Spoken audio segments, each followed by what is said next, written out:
సూటిగా చంద్రబాబు నాయుడు అడుగుతున్నా, మీరు సూపర్ 6 అన్నారు. ఆ సూపర్ 6 లో మొదటిది ఏంటి? ప్రతి నిరుద్యోగికి ఉద్యోగం ఇస్తాము, లేదా 3000 నిరుద్యోగ భృతి ఇస్తామన్నారు.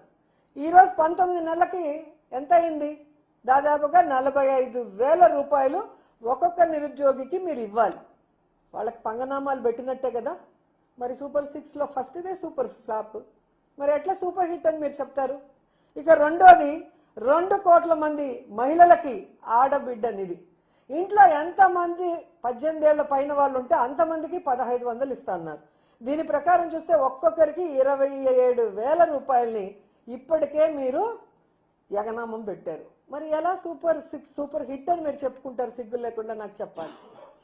ఇక మూడోది, ప్రతి పిల్లాడి తల్లికి వందనం 17,000 యగనామం పెట్టారు. నేను 17,000 అని ఇంకా ఎక్కువే చెప్తాను. ఎందుకంటే ఒక బిడ్డ ఉంటే 15,000 ఇస్తాము, ఇద్దరుంటే 30,000 ఇస్తాము, ముగ్గురుంటే 40,000 ఇస్తాము, నలుగురుంటే ఎంతమంది ఉంటే అంత అన్నం మాట్లాడిన మీరు ఒక్క బిడ్డకి జగన్మోహన్ రెడ్డి గారు దాదాపుగా 80 లక్షల మంది తల్లులకు ఇస్తుంటే దాదాపుగా 30 లక్షల పైగా తల్లులకి ఏకంగా పంగనామం పెట్టారు ఇవ్వకుండా. ఇచ్చిన 50 లక్షల మంది తల్లుల్లో ఒక బిడ్డకు గాను ఒకరికి 7,000, ఒకరికి 8,000, ఒకరికి 10,000, అందరికీ యగనామాలు కోతలే పెట్టారు. మరి ఎలా సూపర్ 6 లో సూపర్ హిట్ అని చెప్తారు? 3 సూపర్ ఫ్లాప్. ఇక నాలుగోది, రైతుకి ఏడాదికి 20,000 రైతు భరోసా ఇస్తాను. మొదటి సంవత్సరం 20,000, రెండవ సంవత్సరం 20,000. నువ్వు ఇచ్చిందంత 10,000 ఇచ్చి 30,000 పంగనామం పెట్టావు, అవునా కాదా? అలాగే మీరు ఇంతకుముందు చెప్పిన ఆడబిడ్డ అనేది ఫస్ట్ ఇయర్ అయితే మొత్తానికి 80 లక్షల మంది తల్లులకి పంగనామం పెట్టావు. 3-4 బిడ్డలకు కాదు, ఒక బిడ్డకే నువ్వు పంగనామం పెట్టావు. మరి ఏ విధంగా సూపర్ హిట్ చెప్తావు నాకు అర్థం కాదు. ఈరోజు గ్యాస్ సిలిండర్లు 51 లక్షల మంది మహిళలకి ఇస్తామని వాళ్ళకి పంగనామం పెట్టావు.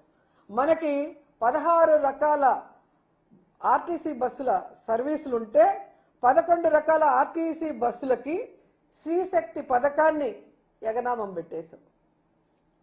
అంటే ఆడవాళ్ళు లేదు, నిరుద్యోగులు లేదు, రైతులు లేదు, చిన్న బిడ్డలు లేదు, చిన్న బిడ్డ నుంచి పెద్దవాళ్ళ వరకు అందరికీ యగనామాలు పెట్టడమే నీ పని. మళ్ళీ సిగ్గు లేకుండా సూపర్ 6 సూపర్ హిట్ అంటావు. అన్ని సూపర్ ఫ్లాప్. ఎక్కడ సూపర్ హిట్ నువ్వు చేసావో ఒకసారి నాకు చెప్పాల్సిన అవసరం ఉంది. అండ్ ఈ రోజు నగిరికి మళ్ళీ వద్దాం. నగిరిలో ఆయన మాట్లాడిన మాటలు చూస్తుంటే అసలు రక్తం మరిగిపోతుంది నాకు.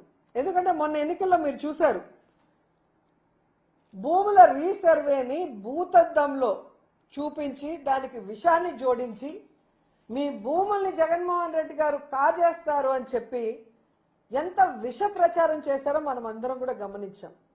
ఈ రోజు అదే భూ సర్వే మేము చేస్తున్నామని గొప్పగా చెప్పుకుంటున్నారు. మొన్న జగన్మోహన్ రెడ్డి గారు పెట్టిన ప్రెస్ మీట్ లో ఆయన అడిగిన ప్రశ్నలకి సమాధానం చెప్పడానికి చంద్రబాబు నాయుడుకి చేత కాలేదు. కానీ ఈరోజు సేమ్ ఎట్లాగైతే ఎన్నికల ముందు జగనన్న మీద బురద జల్లారో, విషం జల్లారో, అదే పాతక చింతకాయ పచ్చడి నగిరిలో కూడా ఈరోజు మాట్లాడారు. ఆయనకు సూటిగా నేను అడుగుతున్నాను, ఈరోజు జగనన్న చేసిన రీసర్వే వలన మీ ప్రభుత్వానికి 400 కోట్ల రాయితీలు వచ్చింది నిజం కాదా? ఈరోజు జగనన్న తెచ్చిన టెక్నాలజీతోనే ఇప్పుడు కూడా మీరు రీసర్వే చేస్తున్నారు, అది నిజం కాదా?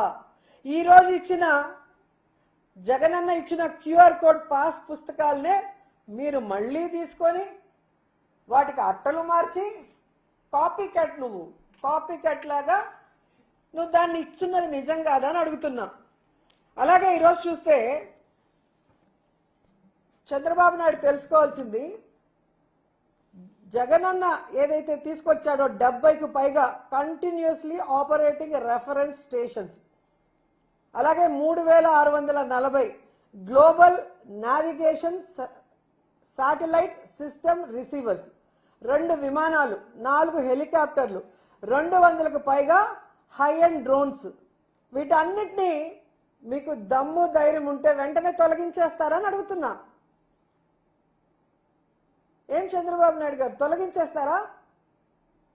అండ్ ఈరోజు అంతేకాకుండా మా ప్రభుత్వంలో చేసిన మ్యాప్స్ అన్నిటిని కూడా నిలిపేయాలి. నిలిపేస్తారా?